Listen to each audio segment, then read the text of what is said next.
بہت سارے غیر ملکیوں کے اقامے کے مسائل ان کے مسسہ ریڈ ہونے کی وجہ سے ہوتا ہے یا پھر سعودی شہری نہ ہونے کی وجہ سے ہوتا ہے، لیکن اکثر آپ نے دیکھا ہوگا کہ آپ کے جو مسسہ ہے اس میں سعودی شہری بھی ہیں اور اس کے علاوہ باقی بھی کسی قسم کے کوئی معاملات نہیں ہیں، لیکن اس کے باوجود مسسہ ریڈ ہے یا پھر آپ کے اقامے کی فیسیں زیادہ آتی ہیں۔ تو یہ آپ دیکھ لیجئے گا کہ ایک سعودی شہری نے منسٹری آف ہیومن ریسورسز سے گلہ کیا ہے، انہوں نے کہا ہے کہ میرے پاس جو ملازمین ہیں وہ صرف سعودی شہری ہیں، ان کے پاس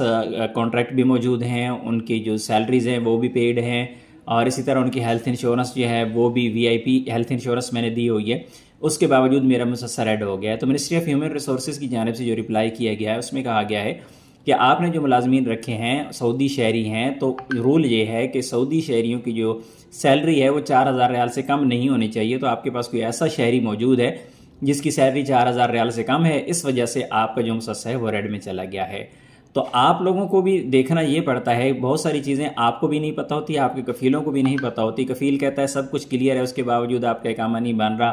یا آپ کی فیس اتنی آ رہی ہے، یا پھر مسسہ ریڈ میں چلا گیا ہے، تو اس کے پیچھے کوئی نہ کوئی وجہ ضرور ہوتی ہے، کوئی نہ کوئی ریزن ہوتی ہے جو کہ اکثر اوقات کفیلوں کو بھی پتہ نہیں ہوتی۔ اور آپ لوگ کہتے ہیں جی مسسہ میرا غلط ہے، مسسہ خراب ہو گیا ہے، مجھے بتائیں اس کا حل کیا ہے۔ تو اس کا حل صرف اور صرف آپ کے کفیل کے پاس ہوتا ہے کہ وہ اپنے مسسہ کو اسٹڈی کرے، اپنے مسسہ کے جو معاملات ہیں ان کو چیک کرے۔ اگر مسئلہ حل نہیں ہوتا، ministry of human resources social development کو کانٹیکٹ کرے اور وہ دیکھے کہ اس کے مسائل اصل میں ہیں کیا اس نے کوئی ایسا سعودی شہری رکھا ہوا ہے جو دو جگہ پہ ملازمت کر رہا ہے، ایسا بھی ممکن ہو سکتا ہے۔ ایسا بھی ممکن ہو سکتا ہے کہ کوئی ایسا سعودی شہری اس نے رکھا ہوا ہے جو آلریڈی سسٹم میں ڈیفالٹر ہے، یا پھر کوئی اور معاملہ جس طرح اس بھائی صاحب کا مسئلہ ہے کہ انہوں نے 4,000 ریال سے کم سیلری دے رہے ہیں تو اس وجہ سے ان کو مسئلہ آ رہا ہے۔ تو اسی طرح کا کوئی بھی ایشو ہو سکتا ہے، اس لیے آپ اپنے کفیل سے یہ کلیئر کروایا کریں، کیونکہ یہ ہمارا کام نہیں ہوتا۔ لوگ پوچھتے ہیں بھائی میری فیس ایسے آ رہی ہے، میرا مسسہ ریڈ میں چلا گیا ہے، میں کیا کروں، میری چھٹی نہیں لگتی، میرا خروج نہیں لگتا۔ تو اس کا حل ہمارے پاس نہیں ہوتا، بلکہ اس کا حل جو ہے وہ آپ کا کفیل ہی کر سکتا ہے،